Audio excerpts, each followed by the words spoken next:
Hello everyone and welcome. In this video we're going to be talking about the difference between boost threshold and turbo lag, two terms which I think are often confused with one another, and we'll get started talking about what is boost threshold. So this is the engine speed at which you have sufficient exhaust gas flow in order to create boost. Boost of course being when your intake manifold pressure is above atmospheric pressure.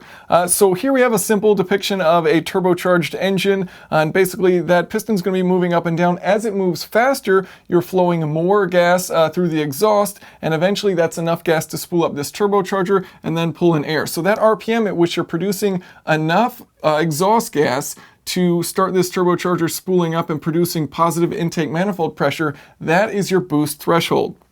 Now, if we're to look at, the intake flow going into an engine, that's equal to its displacement multiplied by the RPM you're spinning at, multiplied by the volumetric efficiency, divided by 2. That's the number of crankshaft rotations you have per intake stroke.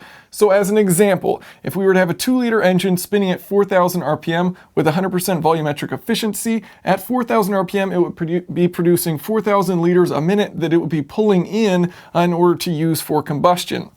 So if you were to look at your exhaust gas flow versus RPM, it's going to be basically a nice linear line, assuming you have 100% volumetric efficiency. And then once you start to build boost, this volumetric efficiency increases. So if you're about 15 psi, volumetric efficiency is now 200% rather than 100%. So very quickly, the amount of gas that you're pushing through the exhaust is going to increase. And so you're going to see a difference in the curve where you're now producing so much more exhaust flow that's going to spool up that turbocharger, and very quickly you're going to have significantly more airflow going through it.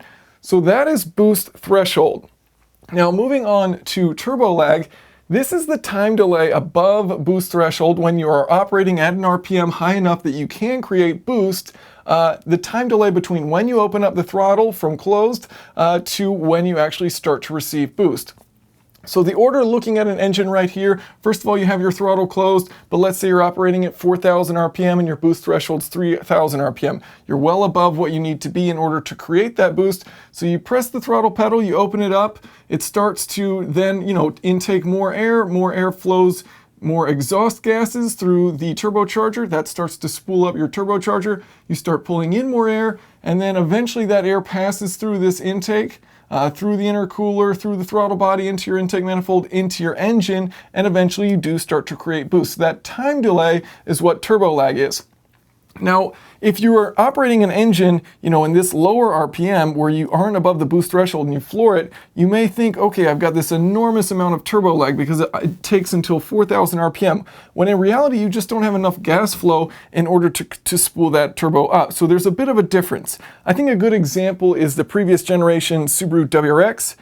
Where, below about 3,500 RPM, 3,000 RPM, you won't create any boost. You can floor it and nothing happens. You have to be above that in order to actually feel the boost and feel that torque coming in. And then once you are above that, the car still does have turbo lag, so you floor it and you still wait for all of this to occur, for the turbo to spool up and then for that intake air to reach the engine. So hopefully that kind of gives you a bit of, a better understanding of what these two terms mean, and, the understanding of how they actually affect how the car performs. If you guys have any questions or comments, of course, feel free to leave them below. Thanks for watching.